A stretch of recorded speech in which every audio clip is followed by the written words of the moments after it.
පටන් ගත්තේ ඉතින් මමත් ඔය එහාට මෙහාට පැද්දි ඉන්න කාලේ ඒ දවස්වල අර පත්‍රේ ඕන එකක් තිබුණම ඇප්ලිකේෂන් දාන කතන්දරයක් තියෙනවනේ. මොකද මේ මට එච්චර උගත්කමක් තිබුණේ නැහැ. මම ස්ටුවර්ට් කෙනෙක් හැටියට බැඳුනා මේ එයා සිලෝන් එක. එතන ඉඳගෙන ඊට පස්සේ පුරුදු වෙලා මගේ අතින්ම සල්ලි ගෙවාගෙන ගුවන් නියමයක් වුණා. ඒකෙන් පස්සේ එයා සිලෝන් එකේ.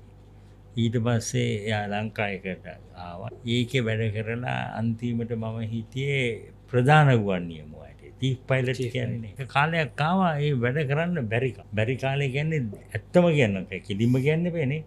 දේශපාලන බලපෑමකම් එහෙම ඕවා සේරම තියෙනකොට අපිට හිතෙනවා මොකද්ද මම මේ කරන්නේ. ඊට පස්සේ මට හිතුණා යන්න ඕනේ කියලා. මේක බෑ කරන්න කියලා. මට හම්බුණා එකපාරටම රස්සාවල් 3ක් හම්බුණා. සිංගප්පූර් එයර්ලයින්ස් හම්බුණා, සෞදි අරේබියා, තව රොයල් ජෝර්ඩේනියන්. වයස 60ක් වෙනකොට මම නැවැත්තුව ෆ්ලයින් කරන එක.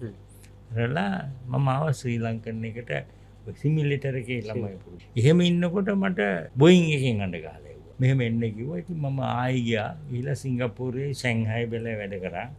අවුරුදු තව 10ක්. 71යි ඒකට වයස. එක දවසක් උදේ කන්න ගියාම මට හිතුණා මම මොකද්ද කරන්නේ චීනේ ඉඳගෙන කියලා. මේක ඉතින් මේකට අදාළ නැහැ දුන්නට ඇත්ත කතන්දරනේ.